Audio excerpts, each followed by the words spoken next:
Anime के शुरुआत में हमें एक लड़का दिखाया जाता है जिसका नाम वाई था और वो इस दुनिया में सबसे ज्यादा यूजलेस कल्टीवेटर है, क्योंकि यही इकलौता एक ऐसा लड़का है जो कि इस दुनिया में लेवल 1 में अटका हुआ है। चाहे ये कितनी भी ज्यादा मेहनत कर ले, वो लेवल 1 से आगे नहीं बढ़ पाता। और क्योंकि वाई लेवल 1 में 3000 सालों से अटका हुआ है, तो वो बहुत ज्यादा दुखी है और वो ताकतवर बनने के लिए कुछ भी कर सकता है। हमें बताया जाता है कि इस दुनिया में 4 रेल्म होते हैं, जिसमें से हमारा वाई पहले रेल्म जो कि फाउंडेशन रेल्म था उसमें होता है। जब वाई ने फाउंडेशन रेल्म ज्वाइन किया था तब वो बस एक बच्चा था, लेकिन करीब 3000 साल बाद वहाँ पे एक अटैक होता है। वहाँ बहुत सारे थंडर बीस्ट्स उनके ऊपर हमला कर रहे थे। वहाँ मौजूद बहुत सारे मेजेस एक ब एक मरते जा रहे थे और बस उसी वक्त उस रेल्म का लीडर जिसका नाम यूंजी था वो वहाँ पे आता है और उसके स्किल्स और पावर लेवल के साथ उसे लगता है कि वो उसे आराम से मार देगा। लेकिन ये देखकर कि वहाँ पे कितने सारे बीस्ट्स हैं और वो कितने ज्यादा पावरफुल है,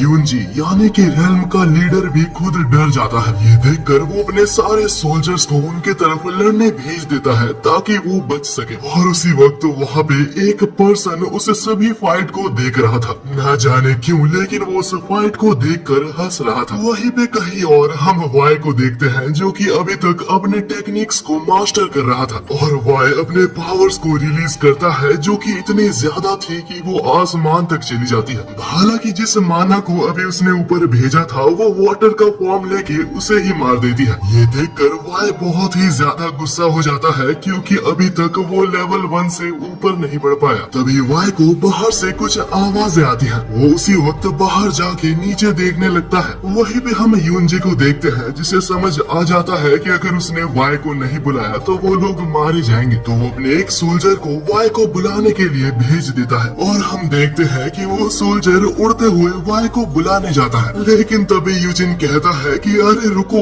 उड़ के मत जाओ उसके पास। वहीं पे हम वाई को देखते हैं जो कि एक मशीन में नीचे आ रहा था, बस इसीलिए क्योंकि वाई उड़ नहीं सकता। ऑफ कोर्स इसीलिए क्योंकि वो अभी तक लेवल 1 में है। उसी वक्त वो सोल्जर वाई के पास से उड़ते हुए जाता है। वो नोटिस करता है कि वाई तो ऑलरेडी नीचे जा रहा है।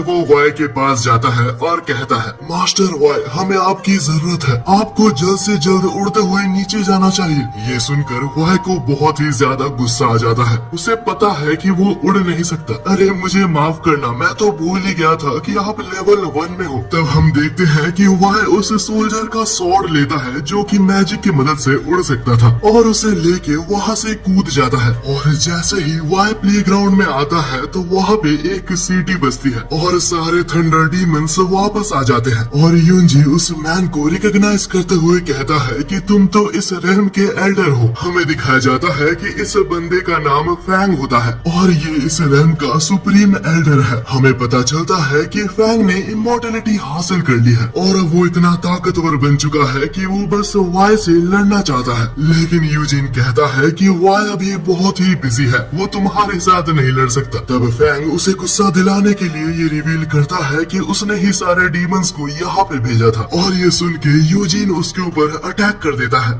वो कुछ नहीं कर पाता क्योंकि फैंग बहुत ही ताकतवर है। और बस उसी वक्त वाई लैंड करता है। वाई को देखते साथ फैंग उसके पास जाके उसे मस्का लगाने लगता है, लेकिन वाई को समझ नहीं आता कि आखिर फैंग उसके साथ क्यों लड़ना चाहता है। फिर भी फैंग को बहुत ही बुरा लगता है क्योंकि फैंग जैसा एक डीमन भी एक अपर रेल्म में पहुंच चुका है, लेकिन वो अभी तक नहीं पहुंच पाया। और ये देखते हुए फैंग उसके बहुत सारे मजाक उड़ाता है, जो सुन के वाई बहुत ही गुस्सा हो जाता है और वो दोनों फाइनली एक डुएल कर लेते हैं। हालांकि वाई के अटैक्स इतने ज्यादा पावरफुल थे कि वो फैंग को बहुत ही दूर भेज देते हैं। इससे हमें इतना पता चल जाता है कि फैंग वाई के लिए कोई मैच नहीं है। यूजिन ये फाइट को देख के बहुत ही ज्यादा टेंशन में था क्योंकि वो दोनों ने बहुत ही ज्यादा डिस्ट्रक्शन कर लिया था। वहीं पे हम फैंग को देखते हैं जो कि गुस्सा होने के बजाय वाई से कहता है, मास्टर वाई, क्या आप मेरे को ट्रेन कर सकते हो? लेकिन वाई रिजेक्ट कर देता है क्योंकि वो अभी तक खुद से उड़ तक नहीं सकता और उसे जिंदा रहने के लिए पिल्स लेने पड़ते हैं। लेकिन फैंग तब कहता है कि मैं जानता हूँ तुम लेवल अप कैसे कर सकते हो। तभी अचानक से वाई फैंग को पकड़ के कहता है कि तुम मेरे साथ चल सकते हो। वाई के रूम में हमें पता चलता है कि एक्चुअली फैंग को सीक्रेट नहीं पता, लेकिन उसे ब्लास्ट रेम से किसी ने एक सीक्रेट लेटर दिया था जिसने उसे वाई को देने कहा था। वहीं पे यूनजी बहुत ही ज्यादा गुस्सा है क्योंकि बहुत ज्यादा डिस्ट्रक्शन हो चुका है और इसे ठीक करने के लिए बहुत पैसे लगने वाले हैं। वाई फैंग से कहता है कि तुम्हें सारे पैसे देने पड़ेंगे और वो भी डबल, वरना तुम यहाँ से जिंदा नहीं बचोगे। जो सुनकर फैंग को कुछ समझ नहीं आता कि आखिर उसे इतने पैसे क्यों देने पड़ेंगे, लेकिन आखिर में वाई के कहने पे वो मान जाता है। तब हम देखते हैं कि जो सीक्रेट लेटर वाई के लिए आया था वो लैंग्वेज अलग थी। तो यूनजी उस लेटर को ले जाता है और उसे कन्वर्ट करके सबको बताता है कि उसमें क्या लिखा है। लेकिन उसी समय वहाँ पर हेडीज रेम से लिंग नाम का एक पर्सन आ जाता है। वह देखा जाए तो ये कोई पर्सन नहीं, ये एक घोस्ट है और इसका काम ये है कि वो मरे हुए इंसानों का आत्मा ले जाता है। और जैसे कि हमें पता है कि वाई 3000 सालों से पिल्स खाते हुए आ रहा है ताकि वो जिंदा रह सके। वाई को हर 50 साल में एक पिल खाना पड़ता है ताकि वो जिंदा रह सके और वो वक्त आ चुका था जबकि उसे एक और पिल खाना पड़ेगा। हेडीज वाई से कहता है कि तुम्हें ये बचपन छोड़ देना चाहिए, तुम इस वक्त लेवल अप नहीं कर सकते, तुम्हें मेरे साथ चलना चाहिए। लेकिन वाई कहता है कि नहीं, मैं ये कर सकता हूँ और मेरे बिना परमिशन के तुम यहाँ पे मत आया करो। कुछ भी हो जाए मैं एक इमॉर्टल रेम में जाके ही रहूंगा। ये कहकर वाई उसे बाहर निकाल रहा था, लेकिन उसी वक्त हेडीज वाई की कुछ बेइज्जती कर देता है और हमारे लौंडे को बेइज्जती पसंद नहीं है। तब हेडीज कहता है कि तुम्हें गुस्सा आ रहा है, क्यों ना हम एक बेट लगाए, हम दोनों एक डुएल करते हैं और अगर मैं जीता तो तुम मेरे साथ आओगे। अगले ही सीन में हम वो दोनों को लड़ते हुए देखते हैं जहाँ वाई सारे अटैक्स डॉज कर रहा था। वह देखा जाए तो वाई की पिल ऑलरेडी खत्म हो चुकी है और अगर हेडीज चाहता तो वो उसे बिना कहे अपने साथ ले जा सकता था, लेकिन क्योंकि हेडीज और वाई अच्छे दोस्त हैं तो वो उसे एक मौका देता है। लेकिन उससे पहले वाई उसे एक पावर अप पंच से वहाँ से भगा देता है। लेकिन उसके जाते हुए हमें पता लगता है कि वाई के पास अभी बस 10 दिन बचे हैं। अगर उसने एक और पिल ढूंढ के नहीं खाई तो वो मारा जाएगा। वही भी अगले दिन सुबह वाई यूजिन को सभी कुछ बता देता है। यूजिन वाई से कहता है कि मुझे अभी यहाँ से जाना होगा क्योंकि मुझे बहुत कुछ रिपेयर करना है। तब वाई कहता है कि अगर तुम यहाँ से जा रहे हो तो क्या तुम कुछ हर्ब्स ला सकते हो ताकि मैं अपने लिए एक और पिल बना सकूं। लेकिन यूजिन कहता है कि ये हर्ब्स को ढूंढना बहुत ही मुश्किल है। ये हर्ब्स बहुत ही महंगे मिलते हैं लेकिन वो प्रॉब्लम नहीं है। प्रॉब्लम ये है कि वो महंगे मिलते हैं लेकिन बहुत ही ज्यादा रेयर है। और ये सुन के वाई अपना दिमाग चलाते हुए अपने ट्रांसफॉर्मेशन स्किल्स दिखाता है और ट्रांसफॉर्म होके एक लड़की बन जाता है। और एक्चुअली में ये लड़की यूजिन की क्रश थी और उसे देखते साथ यूजिन और कुछ नहीं बोल पाता। वो कहता है कि आपका काम हो जाएगा, बस अपने नॉर्मल फॉर्म में आ जाओ। अब इसके बहुत देर बाद हमें दिखाया जाता है कि वाई किसी के साथ पहाड़ों से नीचे आता है और अक्सर दूसरों के साथ उड़ने पे वाई की तबीयत खराब हो जाती है। ये एक और रीजन है कि उसे जल्द से जल्द लेवल अप करना होगा। अब वाई वहाँ से चलते हुए आगे जा रहा था लेकिन अचानक से वहाँ पे बहुत सारे गुंडे आ जाते हैं। लेकिन ये देखकर कि वाई उनसे थोड़ा सा भी नहीं डरा, वो लोग कुछ समझ नहीं पाते। इससे पहले कि वाई कुछ करता वहाँ पे एक और पर्सन आके उन सभी को बहुत ही गंदी तरीके से मारता है। हमें उस पर्सन का नाम दिखाया जाता है जो कि मुझे भी नहीं पता। वो वाई को देख के कहता है कि तुम्हें ऐसे घूमना नहीं चाहिए, यहाँ काफी सारे गुंडे हैं जो तुम्हें हार्म कर सकते हैं। और वो ये भी कहता है कि वो डीमन हंटिंग करने जा रहा है। और ये सुन के वाई को बहुत ही ज्यादा क्यूरियोसिटी होती है और वो उस लड़के को फॉलो करने लगता है। हालांकि उसे फॉलो करते करते वो दोनों ही एक केव के पास आ चुके थे जहाँ अचानक से एक डीमन उस लड़के के ऊपर हमला कर देता है। लेकिन वो लड़का उस अटैक को बहुत ही इजीली डॉज करके उस मॉन्स्टर को मार डालता है। हालांकि आगे जाने पे उस केव के अंदर उसे बहुत सारे मॉन्स्टर्स दिखते हैं। वो बेशक स्ट्रॉन्ग है लेकिन इतने सारे मॉन्स्टर्स को हराना कोई बच्चों का काम नहीं। तो वो जितने सारे मॉन्स्टर्स मार सकता था मार के एंट्रांस की तरफ भागने लगता है। लेकिन एंट्रांस तक पहुंचने से पहले वहाँ एक बहुत ही बड़ा डीमन उसका रास्ता रोक लेता है। इससे पहले कि वो डीमन उसे मार पाता कोई उसका सर ही उड़ा देता है। और हम देखते हैं कि ये कोई और नहीं वाई था। वो वो उसे बहुत ही खुश होकर इंट्रोड्यूस करता है और अपने टेक्निक्स के मदद से सभी को मार डालता है। वेल वो लड़का वाई के इस स्वॉर्ड प्ले को देख के बहुत ही इम्प्रेस हो गया था, लेकिन ये चीज वो वाई को नहीं दिखाता क्योंकि वो कल्टीवेटर से गुस्सा है, क्योंकि कल्टीवेटर्स ने कोर्ट ऑफ सेंचुअन किंगडम के साथ कुछ गलत किया था। तब वो लड़का अपना नाम कहता है जो कि टैंग था, और वो वाई से कहता है कि क्या तुम मेरे साथ मेरे रेल्म में आ सकते हो, मेरे विलेज के ऊपर हमला हो चुका है और मुझे अपने विलेज को बचाना है। वो ये भी कहता है कि डीमंस को मारने के तुम्हें पैसे और फेम भी मिलेगा, लेकिन वाई कहता है कि मुझे पैसे और फेम नहीं चाहिए, बस बाद में रात को मुझे मोमोज खिला देना। अगले सीन में हम टैंग को देखते हैं जो कि वाई को डिलाइट हाउस में लेके आता है, और हमें एक बहुत ही बड़ा सीक्रेट पता चलता है कि टैंग कोई लड़का नहीं एक लड़की है। और पहले केव में वो बहुत ही गुस्सा थी क्योंकि वाई अभी तक नहीं बता पाया कि वो बस एक लड़की है। वेल बाद में जब पैलेस के अंदर वाई खाने की कोशिश कर रहा था तब टैंग उसे रोकती है। वो कहती है कि ये पैलेस एक विचेस का एरिया है और यहाँ के खाने में पॉइजन भी हो सकता है। वो आगे कहती है कि इस रेल्म की कमांडर मिस जियांग जुई है और मुझे शक है कि जो डीमंस हमारे ऊपर हमला कर रहे हैं उनके पीछे वही है। हमें पता चलता है कि वाई ऑलरेडी इस रेल्म के कमांडर मिस जियांग जुई को जानता है और वो टैंग को समझाने की कोशिश करता है कि ऐसा नहीं हो सकता क्योंकि मिस जुई एक बहुत ही अच्छी पर्सन है। और उसी वक्त कहीं से मिस जुई वहाँ पे आ जाती है। वो यहाँ की लीडर तो है ही, लेकिन वो यही पर्सन है जिसने कि वाई को वो लेटर दिया था। कुछ देर बाद हम देखते हैं कि वाई टैंग को इंट्रोड्यूस करता है और टैंग को क्लियर करने के लिए वाई डायरेक्टली उससे पूछ लेता है, मिस जुई टैंग ने कहीं से सुना था कि आपने उन सारे डीमंस को उसके रेल्म में भेजा है। मुझे पता है कि ये सच नहीं है, लेकिन उसे कुछ कंफ्यूजन हो गया है। तब मिस जुई कहती है कि हाँ कुछ लोग ये बात फैला रहे हैं,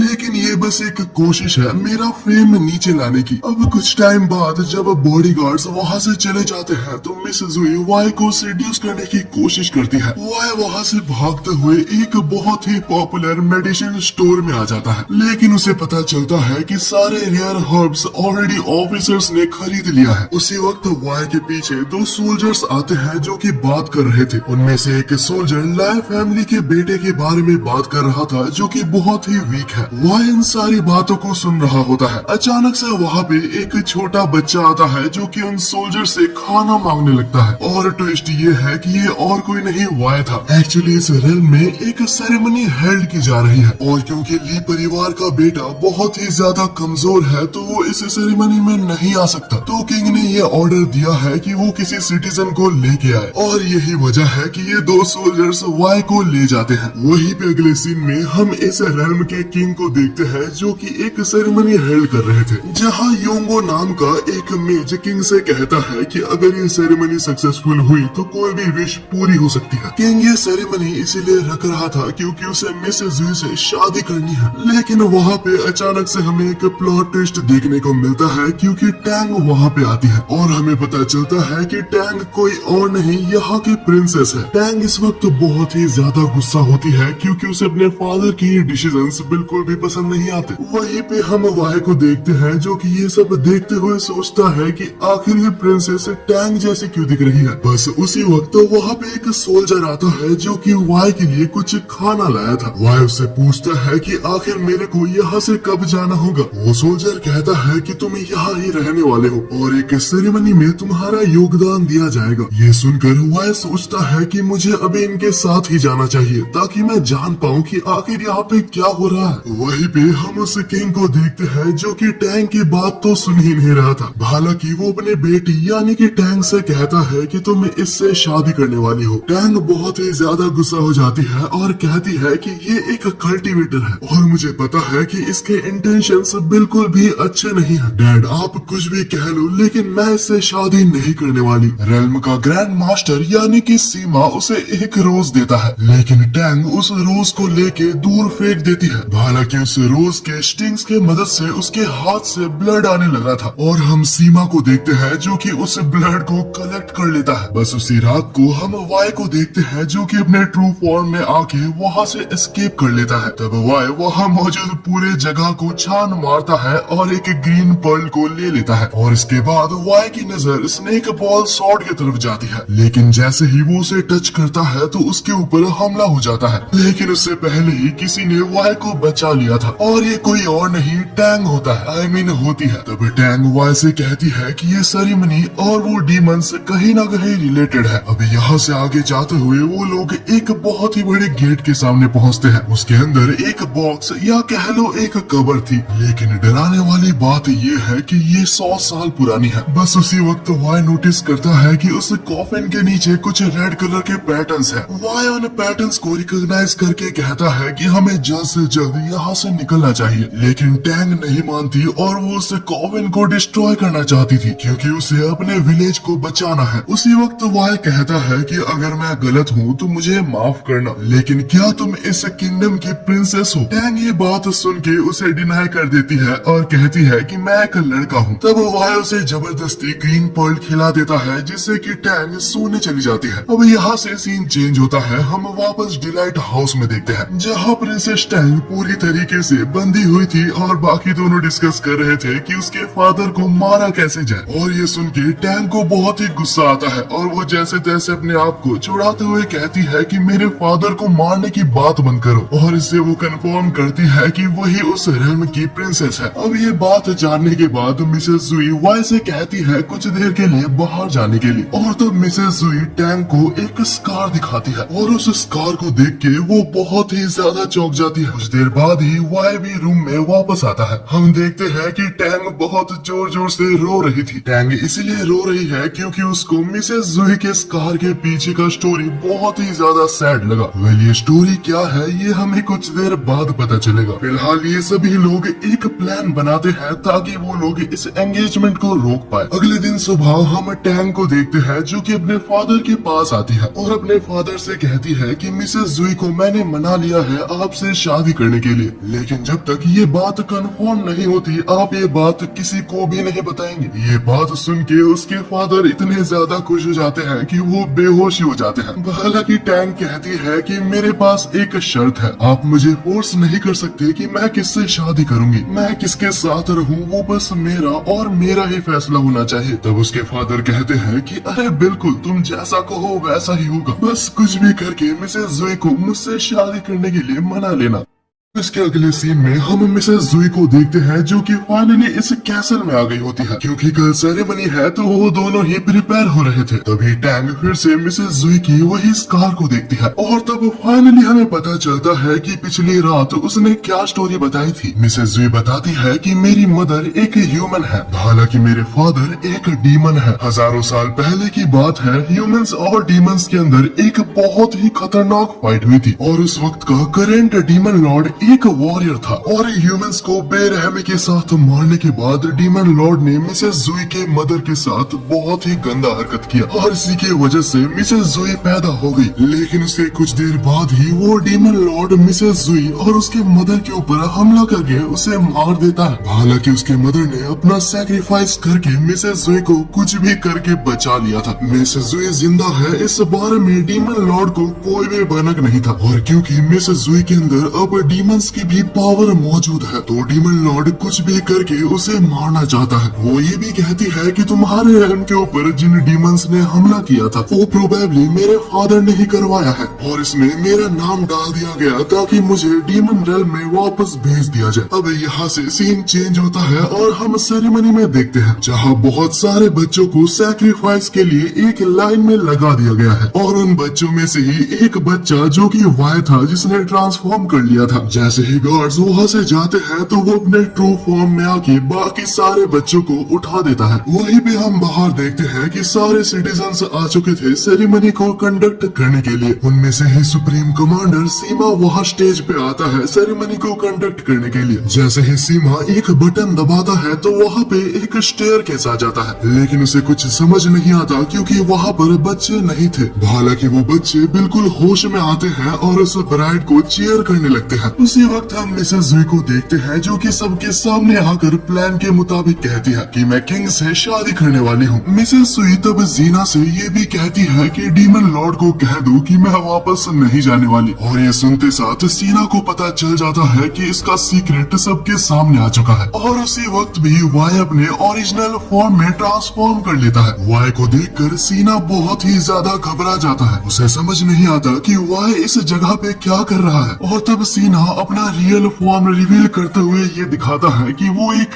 ट्री डीमन है। ट्री डीमन यहाँ पर बस इसलिए आया है ताकि वो मिसेस जुई को यहाँ से ले जा सके, लेकिन उसका एक अल्टीरियर मोटिव भी है। वो वाई को मारना चाहता है क्योंकि बहुत साल पहले की फाइट में वाई ने उसके मदर को मार दिया था। और तब ट्री डीमन वाई को अंडर एस्टिमेट करते हुए कहता है कि आखिर वाई कौन ही होगा, ये तो बस एक रिफाइन रेल्म का स्टूडेंट है और ये तो अभी तक लेवल 1 में ही अटका है। ये सुनकर वाई को बहुत बुरा लगता है और वो कहता है कि शायद तुम रिफाइन रेल्म को बहुत नीचे समझते हो, मैं तुम्हें दिखाऊंगा कि रिफाइन रेल्म की क्या पावर है। ये कहते हुए उन दोनों की फाइट कंटिन्यू होती है और वाई उस मॉन्स्टर के चेयर्स बना देता है। रिफाइनिंग मैजिक का यूज करते हुए वो उस ट्री डीमन के बहुत अलग अलग फर्नीचर्स बना रहा था। हालांकि वाई ने उसे बहुत बुरी तरीके से हरा दिया था, लेकिन ट्री डीमन कहता है कि तुम कुछ भी कर लो, तुम ब्लड थर्स्ट डीमन को नहीं हरा सकते। तभी हम देखते हैं कि वहाँ से एक blood thirst demon art activate हो चुका था और ट्री डीमन ने इस आर्ट को एक्टिवेट प्रिंसेस के ब्लड की मदद से ही किया है। और ये टेस्ट कंफर्म करती है कि मिसेस जुई ने डीमन ब्लड इनहेरिट किया है। डीमन आर्ट एक्टिवेट होते साथ वहाँ सारे पर्संस की ब्लड उसके अंदर जा रही थी। अगर ऐसा ही चलता रहा तो वहाँ पर कोई भी इंसान जिंदा नहीं बचेगा और इस चीज को बस एक ही पर्सन रोक सकता है और वो प्रिंसेस है। लेकिन ये प्रोसेस इतना खतरनाक है कि इस प्रोसेस के बीच में प्रिंसेस मारी जा सकती है। बिना टाइम वेस्ट करते हुए टैंग उस जगह पे कूद जाती है ताकि वो इस एरे को बंद कर सके। जैसे ही वो नीचे जाती है तो वो अपने सामने अपने ग्रैंडफादर को देखती है। पहले तो उसे कुछ भी समझ नहीं आता, लेकिन वो धीरे धीरे समझ जाती है कि ये सब उसके ग्रैंडफादर ने किया है। तब टैंग इस एरे को बंद करने के लिए एक नाइफ से अपना हाथ काट के ब्लड से इस एरे को बंद करने लगती है, लेकिन ये बुढ़ा इसको ऐसा करने कहा देता। वो एक मैजिक से टैंक की पूरी एनर्जी को एब्सॉर्ब करने लगता है। ये मैजिक इतना खतरनाक था कि इसको वाई भी सेंस कर पा रहा था और वो टैंक को बचाने के लिए बिना टाइम वेस्ट करते हुए वहाँ पे कूद जाता है। लेकिन इतने देर में बहुत ही लेट हो चुका था क्योंकि ओल्ड मैन को टैंक से पूरे डीमन ब्लड मिल चुके थे। यहाँ तक ओल्ड मैन के अंदर डीमन पावर्स भी एक्टिवेट हो चुकी है। उसी वक्त वहाँ पे वाई आता है और टैंक को संभालता है। तब टैंक वाई से कहती है कि उसे खत्म कर दो। वाई कहता है कि बिल्कुल, तुम जैसा कहोगी मैं वैसा ही करूंगा। टैंक अपना स्वॉर्ड ओल्ड मैन की तरफ फेंकता है, लेकिन वो उसे बहुत ही इजीली डिफ्लेक्ट कर देता है और वाई के उस नाइफ को देख के वो समझ जाता है कि वाई एक रिफाइनर रेल्म से है और ये सोच के वो वाई को अंडर एस्टिमेट करता है। लेकिन तभी वाई उसे एक बहुत ही जोर का पंच मारता है जिससे वो बहुत ही पीछे जाके गिरता है। ओल्ड मैन को समझ नहीं आता कि आखिर एक रिफाइनर रेल्म का आदमी इतना स्ट्रॉन्ग कैसे हो सकता है। इससे पहले कि बुढ़ा कुछ और बोल पाता, वाई उसे आसमान में भेज देता है। वाई उसे इतना मारता है कि वो बुढ़े की जान निकल जाती है। ओल्ड मैन इतना मार खा चुका था कि वो उसके जान की भीख मांग रहा था, लेकिन हमारे वाई को ऑर्डर मिला है कि वो इस बुढ़े को मार दे। वो उसे पकड़ता है और हेलीकॉप्टर बना के उड़ने लगता है। इस पॉइंट तक ओल्ड मैन इतना मार खा चुका था कि उसके बॉडी के सारे बोन से टूट गए थे और फाइनली वाई उसका काम तमाम करके टैंक को ऊपर ले आता है। हम देखते हैं वहाँ बहुत ही ज्यादा डिस्ट्रक्शन हुआ था। डिस्ट्रक्शन को साइड में रखे तो वहाँ बहुत लोग मारे गए थे, इसलिए वहाँ पे हेडीज भी आ जाता है उनके सोल्स को कलेक्ट करने के लिए। वेल उसी बीच हमें वाई का एक पास्ट दिखाया जाता है जहाँ वाई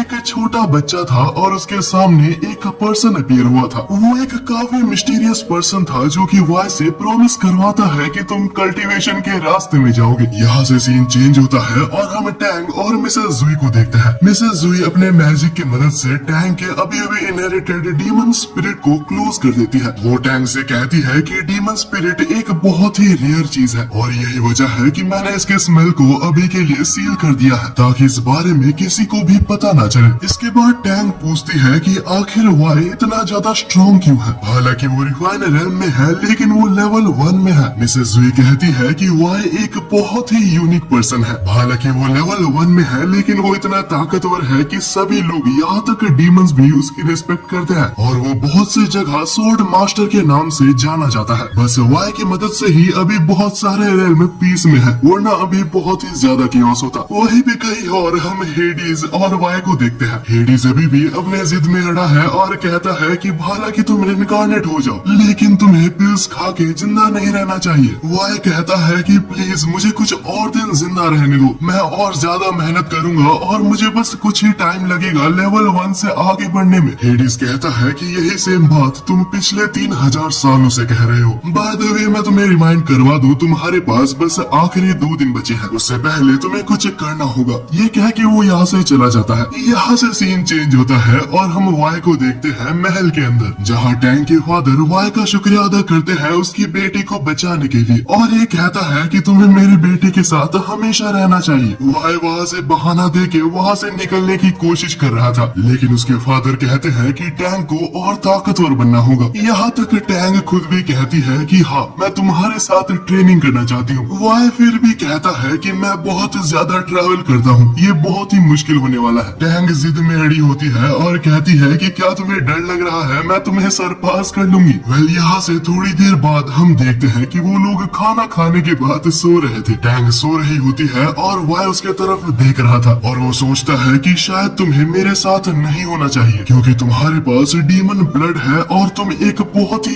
इजी टारगेट बन सकती हो। अब यहाँ से कुछ दिन बाद हम देखते हैं कि वाई एक क्लोक्ड मैन से लड़ रहा था और ये कोई और नहीं हेडीज होता है। वो यहाँ पर इसीलिए आया था क्योंकि वाई का टाइम एक्सपायर हो चुका है। वाई कहता है कि नहीं मुझे कुछ और दिन जिंदा रहना है। हेडीज उसे ले ही जाने वाला था कि वाई के मुंह में कहीं से आके एक पिल गिरता है और इस पिल ने वाई के लाइफ में 4 इयर्स 365 डेज और ऐड कर दिए थे। ये देखकर हेडीज वहाँ से चला जाता है। ये पिल किसी और ने नहीं मिसेस जुई ने दिया था और उसे थैंक्स कहने के जगह वाई कहता है कि ये कैंडी काफी कड़वा था। ये सुनकर मिसेस जुई थोड़ा सा अपसेट हो जाती है, लेकिन वाई टॉपिक चेंज करते हुए कहता है कि तुमने जो लेटर दिया था वो शायद ट्रांसलेट हो चुका है। बाद में हम मिसेस जुई और हेडीज के कन्वर्सेशन को भी देखते हैं। हेडीज पूछता है कि आखिर तुम हमेशा वाई की मदद क्यों करती हो। जुई कहती है कि ऐसा नहीं है, वाई ने भी मेरी बहुत बार मदद की है। वही अगली सुबह हम देखते हैं कि टैंग यूनजी के पास आके उससे एक विनती करती है। वो यूनजी से कहती है कि प्लीज वाई को कहो कि वो मुझे ट्रेन करे, लेकिन यूनजी कहता है कि ये सब डिसीजंस मैं नहीं लेता। टैंग उसके सामने झुकती है और कहती है कि प्लीज मुझे मेरे रेल्म को प्रोटेक्ट करना है और बस वाई है जो कि मुझे कुछ सिखा सकता है। अब इतने रिक्वेस्ट के बाद यूनजी फाइनली मान जाता है, लेकिन वो कहता है कि मैं कोई गारंटी नहीं दे सकता क्योंकि वाई हम सबसे बहुत दूर एक अलग जगह पे रहता है और जब वो ट्रेनिंग करता है तो वो किसी के इंटरफेरेंस को बिल्कुल भी बर्दाश्त नहीं करता। और अभी फिलहाल में हमारे रेल्म के ऊपर बहुत सारे अटैक्स हुए थे और उसके डैमेज को रिपेयर करने में हमारे पास और पैसे नहीं बचे। ये भी एक प्रॉब्लम है क्योंकि वाई इस रेल्म का ग्रैंड मास्टर है और उसके पास खाली हाथ जाना बिल्कुल भी अच्छा नहीं लगता। उसी वक्त टैंग कहती है कि कोई बात नहीं, मैं तुम्हें 10,000 सिल्वर कॉइन्स दूंगी, क्योंकि टैंग एक प्रिंसेस होती है तो उसके पास पैसों की कमी नहीं होती। यूजिन भी बहुत ज्यादा खुश हो जाता है और कहता है कि कल हम वाई के पास चलेंगे। अगले दिन सुबह हम देखते हैं कि यूजिन, टैंग और बहुत सारे एल्डर्स वाई के पास पहुंच जाते हैं। वाई इतने सारे पर्सन को देख के समझ नहीं पाता कि यहाँ पे क्या चल रहा है। सारे एल्डर्स कहते हैं कि हमने तुम्हारे लिए कुछ गिफ्ट्स लाए हैं, लेकिन ये सब देख के वाई को बहुत ही ज्यादा गुस्सा आ रहा था। वो सारे एल्डर्स को यहाँ से जाने के लिए कहता है और टैंग को उनके साथ देख के वो समझ जाता है कि यूजिन ने टैंग से पैसे लिए हैं। वाई कहता है कि मैंने तुम्हें जो ट्रांसलेट करने कहा था तुमने वो ट्रांसलेट किया या नहीं। यूजिन कहता है कि बस थोड़ा सा ही ट्रांसलेट हो पाया है। जैसे ही वाई उस स्क्रिप्चर को देखने लगता है तो यूजिन वहाँ से चुपचाप रफा दफा हो जाता है। उसने टैंग को यहीं पे छोड़ दिया था ताकि वो उससे बात कर सके। ये यूजिन अगर मेरे को फिर से मिल गया तो मैं इसे छोड़ूंगा नहीं। बाद में हम देखते हैं कि रात भी हो चुकी थी, लेकिन अभी भी टैंग यहीं पे थी। हमारा वाई उस स्क्रिप्चर्स को बहुत पढ़ने की कोशिश कर रहा था, लेकिन उसे आधा अधूरा समझ आ रहा था। टैंग तब वाई के पास जाती है और उसे पढ़ने की कोशिश करती है। हम देखते हैं कि टैंग को वो स्क्रिप्चर पूरी तरीके से समझ आ रहा था। वाई ये देख के पूरी तरीके से चौंक जाता है कि आखिर उसे ये लैंग्वेज कैसे पता है। टैंग कहती है कि बचपन से ही मेरे लाइब्रेरी में बहुत सारे ऐसे स्क्रिप्चर्स पड़े हुए हैं। इस लैंग्वेज के स्क्रिप्चर्स मैंने बचपन में ही पढ़ना सीख लिया था। और इसके बाद ही टैंग उस पूरे स्क्रिप्चर को पढ़ता है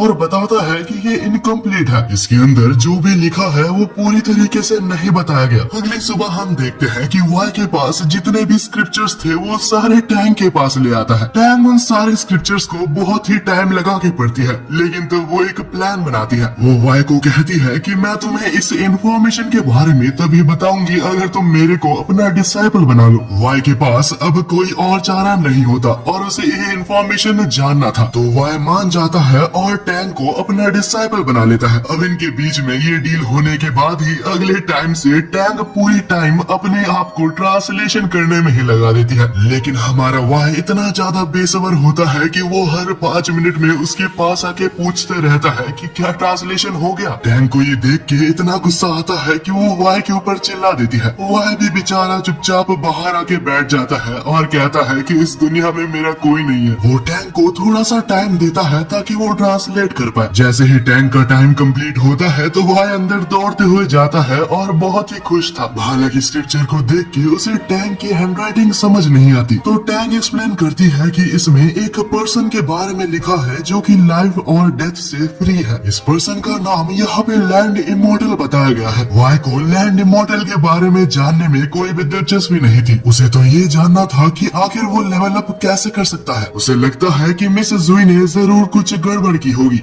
या फिर उनके पास पूरा लेटर नहीं होगा। तब वाई डिसाइड करता है कि वो खुद जाएगा और इस लेटर का पता करेगा। वाई टैंक से कहता है कि तुम्हारा ट्रेनिंग भी जल्द ही चालू हो जाएगा। कुछ देर बाद हम देखते हैं कि हुआंग वहाँ पे आता है। हुआंग वाई को एक लड़की और ऊपर से एक रंग के प्रिंसेस के साथ देख के चौंक जाता है। वाई ने हुआंग फू को इसलिए बुलाया था क्योंकि उसे अच्छे से पता है कि वो स्टोन कहाँ पे है। हुआंग को एग्जैक्ट लोकेशन भी पता है और वो उड़ भी सकता है, जिस वजह से वाई ने उसको चुना था। वाई टैंक से ये भी कहता है कि ये तुम्हारा पहला ट्रेनिंग होगा। ये जान के कि टैंक को भी उसके साथ आना है, वो बहुत ही ज्यादा डर जाती है क्योंकि वो लोग जिस जगह पे जा रहे हैं वो एक बहुत ही खतरनाक जगह है। वाई कहता है कि चिंता मत करो, मैं तुम्हारे साथ हूँ। अगले ही पल हम देखते हैं कि वो तीनों निकल चुके थे और ये जर्नी बहुत ही ज्यादा डेंजरस थी। बीच में बहुत खतरनाक मॉन्स्टर्स आते हैं, लेकिन युंग फो उसको देख लेता है और बहादुरी मार रहा था कि मैंने मॉर्टल टेस्ट भी तो पास किया है। कुछ देर बाद हम देखते हैं कि वो तीनों उसी जगह पे पहुंच चुके थे जहाँ पे युंग फो को पहली बार वो स्टोन टैबलेट दिखा था। लेकिन देखा जाए तो इस वक्त वहाँ पर कुछ भी नहीं है। उसी वक्त टैंक को वहाँ पर एक बहुत ही क्यूट से आइस के पेयर दिखते हैं। टैंक बिना सोचे समझे उसे पकड़ने जाती है, लेकिन वाई उसे ठीक टाइम में बचा लेता है क्योंकि वो कोई आइस नहीं, एक बहुत ही ज्यादा वेनमस मॉन्स्टर था। लेकिन इस इंसिडेंट से टैंक को थोड़ा सा इंजरी होता है और वहाँ पे थोड़ा ब्लड गिरता है। और क्योंकि टैंक का ब्लड स्पेशल है क्योंकि उसमें डिमोनिक एक्टिविटीज है और उसी वजह से वहाँ पे अचानक से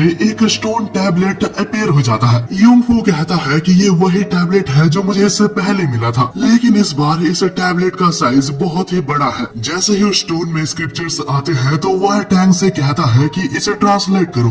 वाई उसे ट्रांसलेट कर ही रही थी कि जैसे ही वो स्टोन को पकड़ती है तो वहाँ एक बहुत ही बड़ा अर्थक्वेक आ जाता है। जैसे ही अर्थक्वेक खत्म होता है तो उसे जमीन के अंदर से एक सिटी निकल आती है। वह ये देख के वाई को और बाकी सभी को कुछ समझ नहीं आता। बिना टाइम वेस्ट करते हुए वो लोग उस सिटी के अंदर चले जाते हैं, लेकिन सिटी के अंदर एंटर करते साथ वहाँ का माहौल बहुत ही ज्यादा अजीब था, मानो कोई कंटिन्यूअसली उन तीनों को देख रहा था। टैंक को तो इतना ज्यादा डर लगता है कि वो हुआंग फू के ऊपर चढ़ जाती है। तब टैंक कहती है कि मैंने उस स्क्रिप्चर में पढ़ा था कि लैंड इमॉर्टल के पास बहुत सारे स्किल्स हैं, लेकिन टैंक ने वाई के लेवल अप के बारे में वहाँ पे कुछ भी नहीं देखा। वो लोग जैसे ही थोड़ा और आगे जाते हैं तो वहाँ का माहौल पूरी तरीके से बदल जाता है। अचानक से वहाँ पे एक बेल बजता है और हुआंग फू नोटिस करता है कि हम सभी की स्पिरिचुअल पावर ली जा रही है। इससे पहले कि वाई टैंक को रोक पाता, वो नोटिस करता है कि टैंक बहुत ही आगे चली गई है और क्योंकि टैंक का स्पिरिचुअल लेवल बहुत कम है तो वो उस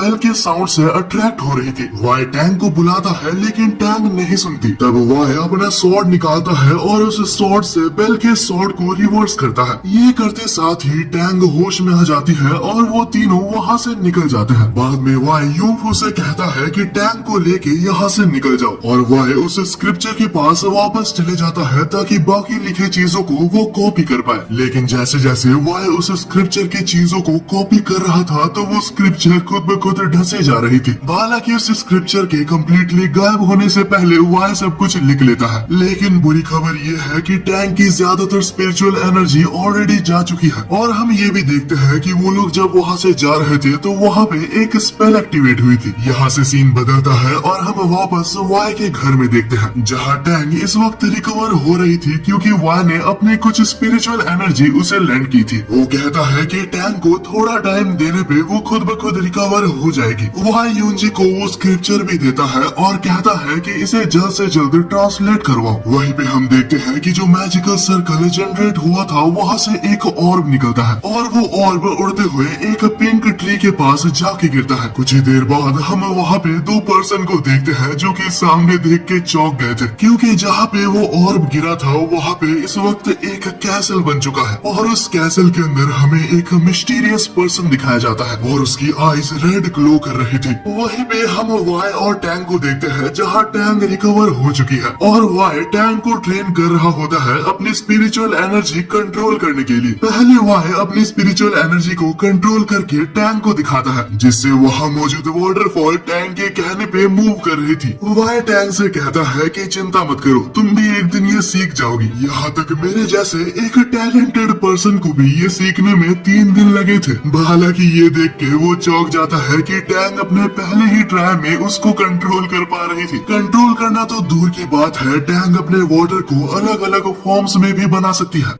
वहीं पे कहीं हम फोर्जिंग सेक्टर में देखते हैं, जहाँ एक ओल्ड मैन वहाँ के चीफ के पास जाता है। वो उस रेल्म के चीफ जिसका नाम लायन था उससे कहता है कि अचानक से हमारे शहर के बीच में एक कैसल आ गया, वहाँ बहुत से लोग मारे जा रहे हैं और हमें बैकअप की जरूरत है। वहीं पे हम वापस टैंक के पास देखते हैं, जो कि इतने ही टाइम में की रिफाइनिंग के लेवल 7 तक पहुँच चुकी थी। और तभी टैंग वाई से पूछती है कि क्या मैं जल्द ही फाउंडेशन एस्टेब्लिशमेंट रैम तक पहुँच सकती हूँ, और जितनी देर में वाई आंसर देता वो लेवल 8 तक पहुँच जाती है। ये सब देख के वाई बहुत ही ज्यादा जेलस फील कर रहा था। इससे पहले कि वाई कुछ कंप्लेन कर पाता, टैंग ऑलरेडी लेवल 9 तक पहुँच चुकी थी और उसे रोकने के लिए वाई उसे कहता है कि प्लीज इस स्क्रिप्चर को ट्रांसलेट कर दो। अगले सीन में हम उसी सिटी में देखते हैं, जहाँ बहुत सारे सोल्जर्स अचानक मारे जा रहे थे। ओल्ड मैन को भी बहुत ही डर लगता है, क्योंकि ये एक बहुत ही स्ट्रॉन्ग ओपोनेंट है। ये कम था कि अचानक से उस कैसल के अंदर से बहुत सारे अजीब टाइप के मॉन्स्टर्स आने लगते हैं। यहाँ तक उस कैसल के अंदर से एक अजीब सी वेव आती है, जो कि सारे सोल्जर्स को कंट्रोल कर लेती है। उन सभी के आईज रेड कलर के हो चुके थे और एक साथ सिटी की तरफ बढ़ रहे थे, और उनका मिशन ये था कि वो किंग को मारे और शन डायनेस्टी को फिर से रिवाइव कर सके। हालांकि इससे पहले कि लायन कुछ कर पाता, अचानक से वहाँ पे हजारों एरोज उनके तरफ आने लगते हैं। लायन वहाँ पे एक बहुत ही बड़ा बैरियर कास्ट करता है, जिससे कि वो लोग अपने आप को बचा लेते हैं। और तब लायन कहता है कि तुम लोग यहाँ से जाओ, मैं तब तक इनको होल्ड करता हूँ। लेकिन ओल्ड मैन कहता है कि आखिर हम यहाँ से कैसे जाएं? बाहर निकलते साथ ही यहाँ बहुत सारे डीमंस हैं। लायन कहता है कि तुम्हें जल्द से जल्द यहाँ से कोई रास्ता निकालना होगा, मैं इन्हें ज्यादा देर तक नहीं रोक सकता। ये कहकर लायन वहाँ से निकल के वहाँ के मेन बॉस को मारने जाता है। अब हमें सीधा 3 दिन बाद का सीन दिखाया जाता है, जहाँ हम वाई को देखते हैं, जो कि कंप्लेन कर रहा था कि Tang already foundation establishment RAM तक पहुंच चुकी है। मैं वहां पहुंचने के लिए 3000 सालों से मेहनत कर रहा हूं, लेकिन वो मेरे से आगे बस 3 दिन में चली गई। लेकिन उसी वक्त टैंग वहां आके वाई से कहती है कि शायद एक बहुत ही बुरी न्यूज है। हम लोग जिस दिन वहां से लौटे थे तो शायद हमने एक स्पेल एक्टिवेट कर दिया था, और उस स्पेल की मदद से लैंड इमॉर्टल इस सिटी में आ चुका है। वहीं पे हम लायन को देखते हैं, जो कि लड़ने गया था लेकिन बहुत ही जल्दी पकड़ा गया। उसे बहुत ही बेरहमी से पकड़ के एक घोस्ट बना दिया जाता है। हम देखते हैं कि टैंग और वाई वहाँ से नीचे उतरते हैं और सारे रेल्म्स के चीफ से मिलने जाते हैं। सभी रेल्म के चीफ कहते हैं कि हमारे भी रेल्म से बहुत सारे सोल्जर्स गायब होते जा रहे हैं। वाई सबकी बातें सुनता है और कहता है कि हमारा सिटी प्लेस चेंज करते रहता है, फिर भी अगर कोई ओपोनेंट हमारे सारे सिटीज को हमला कर सकता है तो वो बहुत ही पावरफुल है। वहीं पे हम लायन के बड़े भाई को देखते हैं, जो कि अपने रेल्म का ग्रैंड मास्टर है। वो वाई से रिक्वेस्ट करता है कि प्लीज मेरे छोटे भाई लायन को बचा लो। मैं सेंस कर सकता हूँ कि वो इस वक्त बहुत ही ज्यादा डेंजर में है। थोड़ी देर बाद हम देखते हैं कि वाई और टैंग ये मिलकर उस लोकेशन को निकालते हैं जहाँ लैंड इमॉर्टल इस वक्त मौजूद है। अगले सीन में हम सभी को देखते हैं कि वो लोग उस सिटी के पास पहुँच चुके थे जहाँ वो कैसल था, और उन सभी में से वाई अकेले उस कैसल के अंदर जा रहा होता है। लियान को बहुत ज्यादा ज्यादा फिक्र होती है कि वाई सही होगा या नहीं। अरे लियान चिंता मत करो, वाई एक बहुत ही पावरफुल आदमी है, यहाँ तक वो मेरे को भी हर बार हरा देता है। वो बात अलग है कि मैं उसे जीतने देता हूँ। वहाँ मौजूद लड़कियाँ कहती है कि तुम बहुत ज्यादा झूठ बोलते हो, तुम आज तक वाई से इतनी बार लड़ चुके हो लेकिन एक बार भी नहीं जीत पाए। वहाँ एक रेड हेयर वुमेन जो कि डीमन सेक्ट की लेफ्टिनेंट थी वो कहती है कि तुमने आज तक मुझे वाई से क्यों नहीं मिलवाया? अगर वो सच में इतना ज्यादा स्ट्रॉन्ग है तो मुझे उसे पहले मिलना चाहिए था। ये कहकर वो दौड़ के टैंक के पास जाती है और कहती है कि प्लीज मुझे भी अपना डिसाइपल बना लो। उसके कहने का ये मतलब था कि वो भी वाई की एक डिसाइपल बनना चाहती है, लेकिन टैंक कहती है कि तुम तो डीमन रन से हो, मुझे नहीं लगता कि वाई तुम्हें अपना डिसाइपल बनाएगा। उसी वक्त वहाँ पे एक और पर्सन कहता है कि तुम लोग अपनी बातें बंद करो, तुम्हें शायद यहाँ की सीरियसनेस नहीं पता लेकिन ये एक बहुत ही खतरनाक जगह है, यहाँ किसी भी वक्त कुछ भी हो सकता है। यहाँ से सीन चेंज होता है और हम वाई को देखते हैं जो कि सिटी के अंदर चल रहा था। वाई को यहाँ अंदर आए बहुत टाइम हो चुका है लेकिन उसने यहाँ पे कुछ भी सस्पिशियस नहीं देखा। वो ये सोच ही रहा होता है कि अचानक से वहाँ एक सोल्जर वाई के ऊपर अटैक कर देता है। वहाँ अचानक से बहुत सारे सोल्जर्स आ जाते हैं और वाई नोटिस करता है कि सब हिप्नोटाइज्ड है और इन सब की सोल बहुत ही बुरी तरीके से क्रश कर दी गई है। वाई ये भी नोटिस करता है कि ये लोग बिल्कुल भी वीक नहीं है, ये सभी लोग फोर्जिंग सेक्ट के गोल्डन सोल्जर्स हैं। और क्योंकि वाई को पता चल चुका है कि इनका सोल पूरी तरीके से डिस्ट्रॉय हो चुका है तो उन्हें किसी भी तरीके से बचाया नहीं जा सकता। वाई एक अटैक के साथ वहाँ मौजूद सारे सोल्जर्स को मार डालता है। इनोसेंट सोल्जर्स को मारता हुआ उसे बिल्कुल भी अच्छा नहीं लगता। वाई जैसे ही कैसल की तरफ आगे बढ़ता है तो वो एंट्रांस में लायन को देखता है। इसकी सोल भी कैप्चर हो चुकी है लेकिन पूरी तरीके से डिस्ट्रॉय नहीं हुई। लायन को अभी भी अपने बॉडी पे थोड़ा सा कंट्रोल बाकी है। लायन के अंदर से लैंड इमॉर्टल की स्पिरिट वाई को देख के ये महसूस कर लेती है कि वाई बहुत ही ज्यादा स्ट्रॉन्ग है और लैंड इमॉर्टल प्लान बनाता है कि वो वाई के बॉडी को कैसे हासिल कर सकता है। लैंड इमॉर्टल वही वेव्स को चालू करता है जिस वेव से सारे सोल्जर्स डिस्ट्रॉय हो गए थे, लेकिन सामने कोई नॉर्मल सोल्जर नहीं, हालांकि वाई मौजूद है। वाई अपने स्वॉर्ड की मदद से काउंटर करके वो सारे वेव्स को डिस्ट्रॉय कर देता है। उसी वक्त हम देखते हैं कि लायन की बची हुई स्पिरिट वाई से कहती है, वाई मुझे नहीं लगता कि तुम इसे हरा सकते हो, मेरी बात मानो, मुझे जल्द से मारो और यहाँ से चले जाओ। और इतना सुन के वाई को ये कंफर्म हो जाता है कि लायन अभी तक पूरी तरीके से डिस्ट्रॉय नहीं हुआ। अगले ही पल हम देखते हैं कि वाई सीधा जाके लायन को वहाँ से बचा लेता है। वो लायन से पूछता है कि क्या तुम ठीक हो, लेकिन इससे पहले कि लायन कुछ बोल पाता लैंड इमॉर्टल वहाँ वाई के ऊपर एक नीडल से हमला कर देता है। वो एक रेड कलर की कल्टिवेटेड नीडल थी जो कि वाई ने पकड़ लिया था। वाई उस नीडल को लैंड इमॉर्टल के ऊपर वापस फेंकता है लेकिन लैंड इमॉर्टल उस अटैक को डॉज कर लेता है।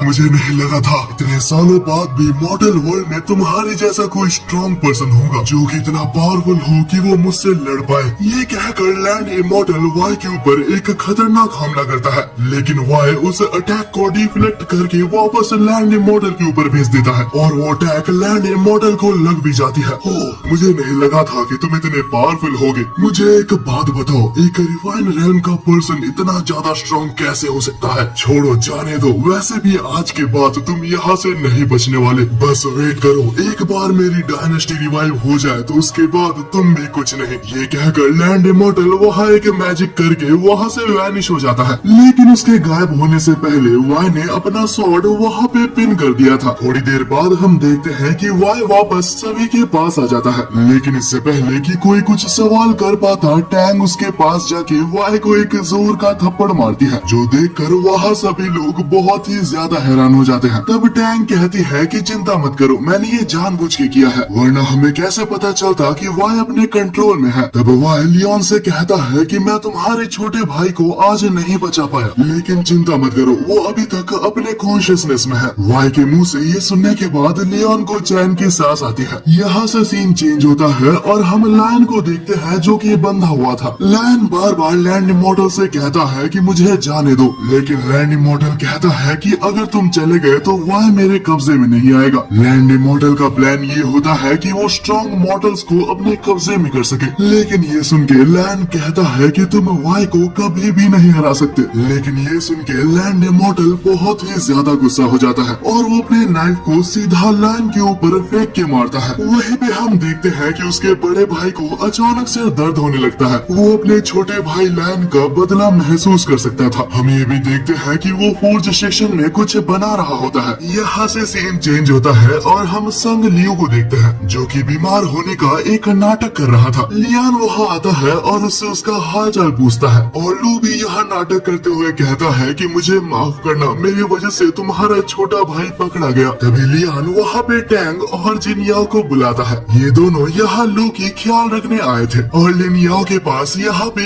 एक सिरप था जो कि बहुत ही ज्यादा मैजिकल था, जो कि वो जबरदस्ती लू को पिला देती है। तभी हम देखते हैं कि लियान वहाँ पे वाई पे बदल जाता है। एक्चुअली ये वाई था जो कि लियान का रूप लेके आया था। वाई को ऑलरेडी पता था कि ये एक फेक लियो है। सिरप को खाने के बाद लियो सब कुछ भूल जाता है और उन सभी का आंसर देने लगता है। वो ये कहता है कि मैं भी लैंड इमॉर्टल के द्वारा कंट्रोल हो रहा हूँ। वाई तब पूछता है कि अगर कोई लैंड इमॉर्टल के द्वारा कब्जे में है तो क्या वो वापस आ सकता है। लुई कहता है कि ये इम्पॉसिबल है, एक बार लैंड इमॉर्टल के द्वारा कंट्रोल होने पे कोई भी वापस नहीं आ सकता। वो ये भी कहता है कि लैंड इमॉर्टल का एक ही मकसद है, यहाँ के प्रिंस को मारना और चेंग डायनेस्टी को रिवाइव करना। एक बार अगर चेंग डायनेस्टी रिवाइव हो जाती है तो बहुत बड़ी मुसीबत आने वाली है। यहाँ से सीन चेंज होता है और हम लैंड इमॉर्टल को देखते हैं जिसके पास एक स्कल था। ये स्कल किसी और की नहीं, विजडम डायनेस्टी की किंग की स्कल होती है। वो स्कल अभी तक जिंदा थी क्योंकि लैंड इमॉर्टल को उससे कोई काम था। हम देखते हैं कि वो स्कल लैंड इमॉर्टल से कहता है कि तुम बहुत बुरी मौत मरोगे, तुमने अपनी जिंदगी में बहुत पाप किए हैं और मुझे पता है कि वो रिफाइंड रंग का बंदा तुम्हें मार देगा। लैंड इमॉर्टल हंसता है और कहता है कि तुम्हें ऐसा लगता है, और हमें दिखाया जाता है कि लैंड इमॉर्टल ने अपने पूरी एक अनडेड आर्मी बनाई होती है। वहीं पे हम वाई को फिर से देखते हैं जो कि सारे क्वेश्चंस कंप्लीट करने के बाद एक आखिरी क्वेश्चन करता है। वो कहता है कि लुई भाई, मैं 3000 सालों से लेवल 1 के रिफाइनिंग रेल में अटका हुआ हूँ, क्या तुम जानते हो कि मैं इससे आगे कैसे बढ़ूं? लेकिन ये क्वेश्चन सुन के लुई को कुछ समझ नहीं आता और वो मेल फंक्शन करने लगता है। अबे क्या हुआ यार, आंसर दे दे, एक ही तो क्वेश्चन पूछा था तेरे से मैंने। जिनयाओ कहती है कि शायद इस क्वेश्चन का आंसर किसी के पास भी नहीं है। वाई बहुत ही दुखी हो जाता है लेकिन वो चिल्लाता है कि हेडीज सामने आओ, तुम मुझसे और कितने देर तक छुपने वाले हो? हम देखते हैं कि हेडीज वहाँ छुपा हुआ था और अचानक से सामने आ जाता है। अचानक से उसे देख के टैंग उससे बहुत ज्यादा डर जाती है और उसके बारे में कंप्लेन करने लगती है। ओए वाई, तेरे डिसाइपल को देख ले, मेरे साथ बात ना करे। वाई टैंग को साइड में ले जाता है और उससे कहता है कि ये हेडीज बहुत ही अजीब है और इससे बात ना ही करो तो अच्छा है। तब हम देखते हैं कि हेडीज लुई के अंदर से उसकी आत्मा को निकाल लेता है। पहले तो उसकी आत्मा भागने की कोशिश कर रही थी लेकिन हेडीज से वो बच नहीं पाता। जाने से पहले हम हेडीज को देखते हैं जो कि वाई को एक स्क्रोल देता है और वाई से कहता है कि इस स्क्रोल में एक टेक्निक लिखी है जिससे कि तुम लैंड इमॉर्टल के स्पेशल मूव को काउंटर कर सकते हो। जब तक तुम उसके स्पेशल मूव को नहीं हरा लेते मैं उसकी आत्मा को नहीं ले जा सकता। एक बार तुम उसे हरा लो तो मुझे बुला लेना, मैं उसकी आत्मा को ले जाऊंगा। यहाँ से सीन चेंज होता है और हम फिर से एक बार सारे कल्टीवेटर्स को एक साथ देखते हैं। वाई सभी से कहता है कि कोई भी चिंता मत करो, इसके बाद वो मुझे मिलेगा तो मैं उसे नहीं छोड़ूंगा। सारे लोगों को वाई के ऊपर विश्वास होता है और उसी वक्त वहाँ पे एक आदमी कहता है, मुझे लैंड इमॉर्टल के बारे में कुछ इन्फॉर्मेशन मिली है। वो कहता है कि लैंड इमॉर्टल का कैसल हर 3 दिन में एक बार अपीयर होता है और अभी तक लैंड इमॉर्टल ने करीब 6 लाख लोगों को मार दिया है। अब उन्हें ये पता करना है कि 3 दिन बाद लैंड इमॉर्टल का कैसल कौन से सिटी में आएगा। वाई सभी से कहता है कि चिंता करने की कोई जरूरत नहीं। वो सभी को एक काउंटर फॉर्मेशन का स्क्रोल देता है जिससे वो कहता है कि सभी को कैसे लड़ना है। वो कहता है कि तुम सारे सोल्जर्स को संभालना और लैंड इमॉर्टल को मैं देखूंगा। लेकिन वाई, तुम लैंड इमॉर्टल को हरा तो लोगे ना? वो एक बहुत ही स्ट्रॉन्ग इमॉर्टल है। देखो, अगर मैं हार गया तो तुम में से उसे कोई भी नहीं हरा पाएगा। ये सुन के वहाँ सारे ग्रैंड मास्टर और लेफ्टिनेंट्स एग्री करते हैं। तब वहाँ एक सोल्जर कहता है कि वो सब तो ठीक है लेकिन हम कैसे जानेंगे कि कैसल कहाँ पे आएगा? वह कहता है कि मेरे रहते हुए तुम्हें कोई चिंता करने की जरूरत नहीं। वहाँ से आने से पहले मैंने कैसल ने मेरा स्वॉर्ड को गाड़ दिया था, जिससे मैं अपने स्वॉर्ड को सेंस करके पता लगा सकता हूँ कि वो सिटी कहाँ पे है। तभी मिस जोई पूछती है कि क्या कियान रिन बच सकता है, लेकिन वाई कहता है कि कियान रिन को बचाना बहुत ही मुश्किल है। तभी हम देखते हैं कि एंट्रांस में अचानक से एक रेड हेयर बंदा आता है। उसके पूरे बॉडी में एक आर्मर लगा हुआ था और ये पर्सन कोई और नहीं कियान लियान है। वो कहता है कि मैं भी अपने छोटे भाई को बचाने के लिए मदद करना चाहता हूँ। अब हमें उस दिन का सीन दिखाया जाता है जब सिटी अपीयर होने ही वाला था। वाई हर जगह पोस्टर्स लगा रहा होता है कि कोई भी घर से बाहर ना आए, क्योंकि उसके हिसाब से आज सिटी अपीयर होने वाला है सैंक्चुअन किंगडम में। कुछ ही देर बाद हम देखते हैं कि अचानक से ऊपर से एक बहुत ही बड़ा सिटी यहाँ अपीयर होने लगता है। वही हम सारे रेल्म के सबसे स्ट्रॉन्गेस्ट वॉरियर्स को देखते हैं जो कि अटैक करने के लिए पूरी तरीके से रेडी थे। सभी लोग अपने फॉर्मेशन में थे ताकि वो लोग लैंड इमॉर्टल को हरा सके। जैसे ही कैसल नीचे आता है तो उसमें से बेल की रिंग पूरी सिटी में फैल जाती है। वहाँ मौजूद सारे कल्टिवेटर्स अपना काउंटर मेजर करते हुए उस साउंड को नलिफाई कर देते हैं। अंदर हम लैंड इमॉर्टल को देखते हैं जो कि ये देख के बहुत हैरान था कि आखिर उन्हें कैसे पता चला कि मैं कहाँ पे आऊंगा। हालांकि ऐसा नहीं है कि इससे मुझे कोई फर्क पड़ता है। अगले ही पल लैंड इमॉर्टल अपने पावर्स की मदद से सारे अनडेड को उस सिटी में छोड़ देता है। वहाँ मौजूद सारे सोल्जर्स भी अनडेड से लड़ने के लिए चले गए होते हैं। सारे रैम के कल्टिवेटर्स अपने तरीके से अनडेड्स और बाकी सारे मॉन्स्टर्स को हरा रहे थे। डीमन सेक्ट, सोर्ड सेक्ट और सारे रैम से सभी लोग उस अनडेड्स को मारना चालू कर देते हैं। कुछ ही देर में अनडेड्स की गिनती बहुत ज्यादा कम हो जाती है और लैंड इमॉर्टल बहुत ज्यादा पैनिक करने लगता है और लैंड इमॉर्टल डिसाइड करता है कि उसे ही अभी बैटलफील्ड में जाना होगा। लैंड इमॉर्टल बाहर आके स्वॉर्ड सेक्ट के बहुत सारे सोल्जर्स को एक सेकंड के अंदर मार डालता है। वहाँ हम यूजिन को देखते हैं जो कि लैंड इमॉर्टल से लड़ने के लिए जाता है, लेकिन उसकी पावर लैंड इमॉर्टल के बिल्कुल भी बराबर नहीं थी। हालांकि वो सारे सोल्जर्स से कहता है कि मैं पूरी तरीके से ठीक हूँ, तुम लोग दूसरे अनडेड के पास जाओ, मैं इसे रोक के रखता हूँ। तो तुम्हें लगता है कि तुम मुझे हरा सकते हो, तुम्हारे अंदर इतनी हिम्मत कैसे आई? ये कहकर लैंड इमॉर्टल यूजिन के ऊपर हमला करने जाता है, लेकिन उसी टाइम पे कियान लियान वहाँ के एक हिट के साथ लैंड इमॉर्टल को दूर भेज देता है। तब कियान लियान यूजिन से कहता है कि ये मेरी ड्यूटी है, मैं तुमसे विनती करता हूँ कि तुम दूसरे मॉन्स्टर्स के पास जाओ। यूजिन कियान लियान की बात को समझता है और वहाँ से मॉन्स्टर्स के पास चले जाता है। तभी लैंड इमॉर्टल वापस आता है और कहता है, बड़े भाई तुम मुझे मार कैसे सकते हो, तुम्हें थोड़ी सी भी दया नहीं आती मुझे मारते हुए? कियान लियान कहता है कि लैंड इमॉर्टल मेरे भाई की बॉडी से निकल जाओ, अगर तुम अपने छोटे भाई को बचाना चाहते हो तो तुम्हें मुझे हराना होगा और इसका एक ही मतलब है, तुम्हारा छोटा भाई कभी नहीं बच सकता। कॉन्वर्सेशन आगे बढ़ती है और हम देखते हैं कि वो दोनों ही बहुत ही खतरनाक तरीके से फाइट कर रहे थे। वो दोनों ही एक दूसरे के ऊपर एक क्लीन हिट मारने में कामयाब रहते हैं, लेकिन रिजल्ट ये था कि कियान लियान का फेस मास्क टूट जाता है। हालांकि उसके वॉरियर बॉडी की मदद से उसे कुछ भी नहीं हुआ था। हम देखते हैं कि लैंड इमॉर्टल को भी यहाँ पे एक छोटी सी चोट आई थी, जो देखकर वो काफी इम्प्रेस था। वो कहता है कि मुझे नहीं लगा था तुम मुझे चोट पहुँचा पाओगे। लैंड इमॉर्टल मैं आखिरी बार कहता हूँ मेरे छोटे भाई की बॉडी से निकल जाओ, मैं उसे और दर्द में नहीं देख सकता। ये सभी कुछ वाई नीचे से ऑब्जर्व कर रहा होता है, लेकिन वो उन दोनों के बीच में नहीं आता। लेकिन वाई इस फाइट से बहुत देर तक दूर नहीं रह सकता, क्योंकि लैंड इमॉर्टल ने कियान लियान को बहुत बुरी तरीके से मारा था। लैंड इमॉर्टल ने उसके पूरे वॉरियर सूट को तोड़ दिया था और उसे वो मारने ही वाला था। इतने में हम देखते हैं कि 3 कल्टिवेटर्स मिलके उस सिटी के नीचे एक फॉर्मेशन बना देते हैं। वहीं पे लैंड इमॉर्टल कहता है कि क्या हुआ, तुम अपने छोटे भाई को नहीं मार सकते? कियान लियान कहता है कि नहीं, मैं तुम्हारे जैसा नहीं हूँ, अपने छोटे भाई को मारने की जगह मैं खुद मरना पसंद करूंगा। अच्छा तो ऐसी बात है, फिर तुम्हें मरना चाहिए। ये कहकर लैंड इमॉर्टल लियान को मारने ही वाला था कि लैंड इमॉर्टल की बॉडी से लायन को होश आ जाता है और वो अपने बड़े भाई को बचाने के लिए उसे स्वॉर्ड को अपने ही बॉडी के अंदर ले लेता है। ऐसा करते साथ ही लैंड इमॉर्टल की स्पिरिट लायन के अंदर से निकल जाती है। ये देखकर कियान लियान बहुत ज्यादा दुखी हो गया था। छोटे भाई आखिर तुमने ऐसा क्यों किया? अगर आप मेरे को बचा भी लेते फिर भी मैं अपने ओरिजिनल फॉर्म में नहीं आ पाता। मेरी स्पिरिट को लैंड इमॉर्टल ने अपने पास कैद कर लिया है। आपने मुझे बचाने के लिए बहुत मेहनत की है और बड़े भाई चिंता मत कीजिए, मैं हमेशा तुम्हारे साथ रहूंगा। वहीं पे हम देखते हैं कि लैंड इमॉर्टल के स्पिरिट निकल के कियान लियान के आर्मर के अंदर चला गया था। वो कहता है कि तुम ऐसे नहीं बच सकते,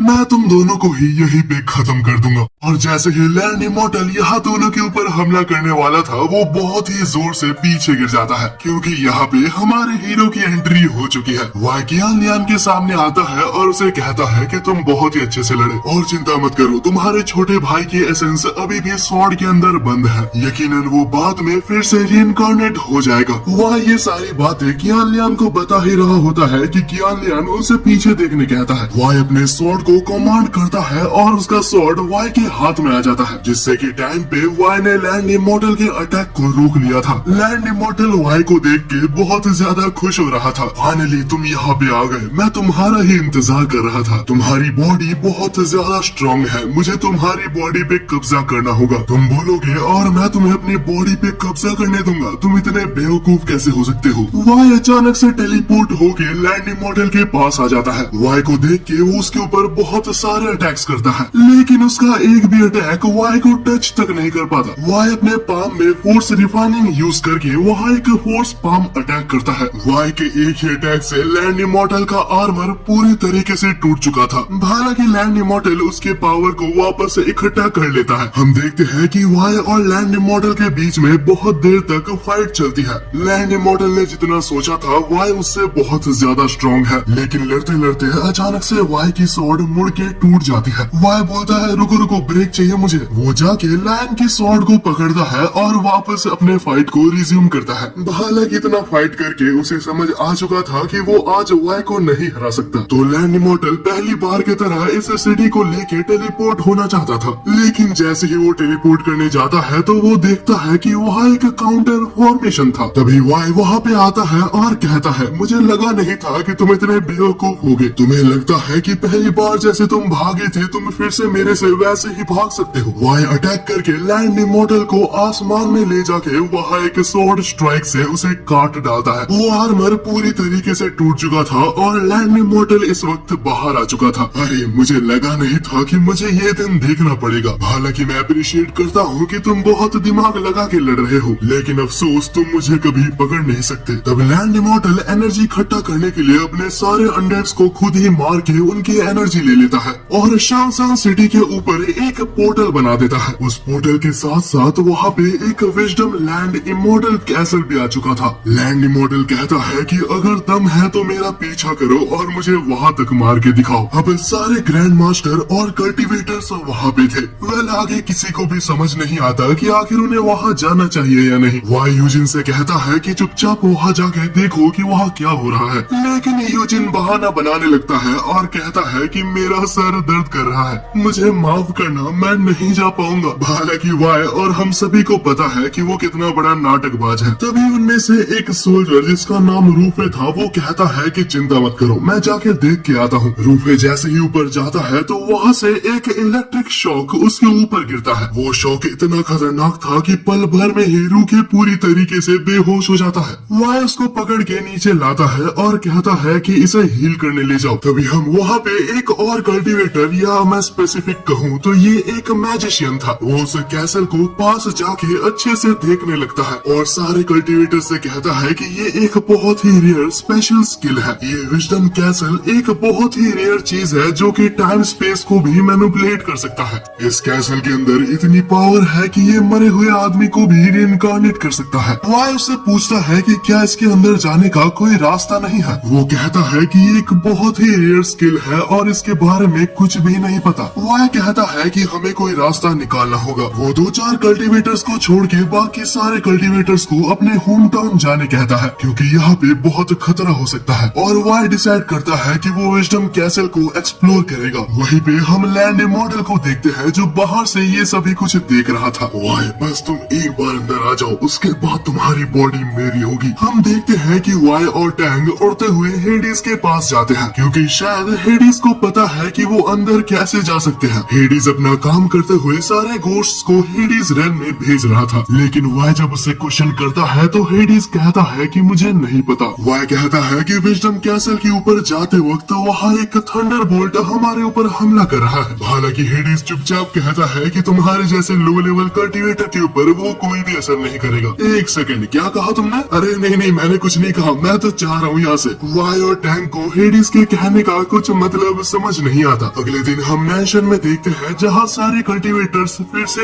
एक जगह थे और उन सभी ने डिसाइड डिसाइड किया था कि वो सभी एक साथ विजडम कैसल के अंदर जाएंगे। हालांकि इसका रीजन उनका खुद का मतलब था, क्योंकि ऐसा सुनने में आया था कि विजडम कैसल के अंदर बहुत सारा सोना और खजाना है। लेकिन ये सुन के वाई कहता है कि कोई भी यहाँ नहीं जाने वाला। क्या तुम्हें याद नहीं कि उस एंट्रांस में कितना खतरनाक थंडरबोल्ट था? और वो याद आते साथ सारे कल्टीवेटर्स पूरी तरीके से चुप हो जाते हैं। वाई कहता है कि मैं कल अकेले उस जगह पे जाने वाला हूँ, हमारे पास और कोई दूसरा ऑप्शन नहीं बचा। लेकिन वाई किरान उस एंट्रांस का थंडरबोल्ट बहुत ज्यादा स्ट्रॉन्ग है, अगर कल मेरे को ठीक टाइम पे इलाज नहीं मिलता तो मैं मारा जाता। वाई कहता है कि हमारे पास कोई और ऑप्शन नहीं है, अगर हम में से कोई भी अंदर नहीं जाता तो लैंड इमॉर्टल 3 दिन में फिर से आएगा और सबको मार देगा। हालांकि वाई ये भी कहता है कि मेरे को हेडिस से एक और बार बात करनी है। कल उसने मुझसे कुछ कहा था लेकिन मैं उसे पूरी तरीके से समझ नहीं पाया। उसी वक्त वहाँ पे दौड़ती हुई मिसेस जुई आती है, जो कि वाई से कहती है कि एक बहुत बड़ी प्रॉब्लम आ चुकी है। नहीं पता कैसे, लेकिन एक कल्टीवेटर विजडम हेवन के अंदर जा चुका है और विजडम कैसल ने उसके ऊपर कोई भी थंडरबोल्ट से अटैक नहीं किया। यहाँ से सीन बदलता है और हमें दिखाया जाता है कि एक्चुअली ये हुआ कैसे था। वाई ने उस मेंशन के ऊपर कुछ सिक्योरिटी लगाया होता है, लेकिन अचानक से कहीं से एक फाउंडेशन रेल्म का रोग कल्टीवेटर अंदर घुसने लगता है। उसे रोकने के लिए जितने भी सोल्जर्स जाते हैं उन्हें थंडरबोल्ट अटैक कर देता है,